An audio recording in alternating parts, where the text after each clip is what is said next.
नमस्कार मित्रांनो, आज आपण आलोय आपले मित्र सोमदादा गायकवाड यांच्या श्री शंभू ट्रॅक्टर ॲक्सेसरीज या शॉपला.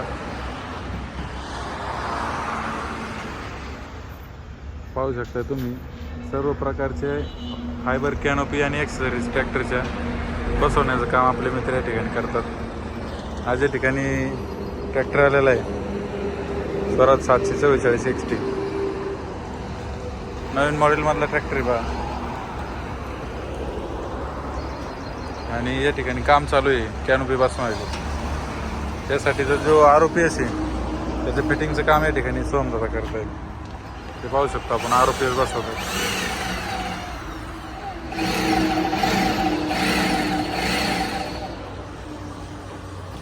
एकदम प्रॉपर पद्धतीने काम या ठिकाणी केलं जाते बघा. खाली फिटिंग पहा ॲक्सलला नटातून, आणि या ठिकाणी हे जे क्लॅम्प आहेत ते या ठिकाणी मडगारला जोडणार आहे.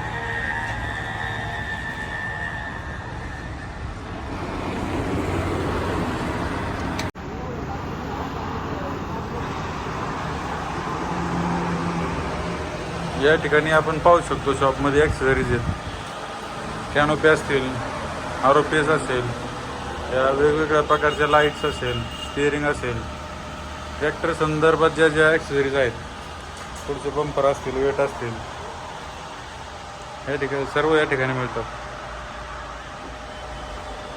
बाहेर ट्रॅक्टर जोडायचं काम चालू आहे, तोपर्यंत या ॲक्सेसरीज मी तुम्हाला दाखवतो. आपले मित्र शिवम दादा या ठिकाणी मदत करत आहेत कॅनोपी जोडण्यासाठी. वा, चांगलं काम चालू आहे, एक नंबर. काय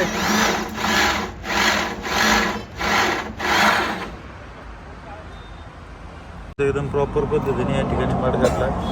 आतल्या बाजूने नट बोल्टात क्लॅम्पिंग केलेलं आहे. क्लॅम्प बघा, तिकडनं केलं आहे असंच ह्या साईडने सुद्धा करणार. त्याच्यामुळं काय होतं, ट्रॅक्टरला ह्या ROPSला चांगला सपोर्ट भेटतो आणि कॅनोपी हालत नाही, किंवा मडगारला पण चांगल्या पद्धतीचा एक सपोर्ट भेटत असतो. सगळ्या ट्रॅक्टरला इथं कंपल्सरी व्यवस्थित फिटिंग करून दिली जाते. लांबून लांबून ट्रॅक्टर येतात मित्रांनो महाराष्ट्रातून. सोमदादा कुठून आलेला आहे ट्रॅक्टर? राव पिंपळगावरून आलेला आहे बघा, तालुका दौंड. स्वराज 744 XT नवीन शो मधला ट्रॅक्टर आहे. आपल्याला सर्वांना माहिती आहे की ट्रॅक्टरचा परफॉर्मन्स कसा आहे. माझ्याकडे पण हाच ट्रॅक्टर आहे, फक्त आपला आधीच्या शो मधला आहे, हा नवीन शो मधला ट्रॅक्टर आहे स्वराज 744 XT सेंटर गिअर मधला. फिटिंग चालू आहे मित्रांनो. हळूहळू मी तुम्हाला सर्व दाखवणार आहे फिटिंग कशा पद्धतीने केलं जाणार आहे कॅनोपीचं.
बरं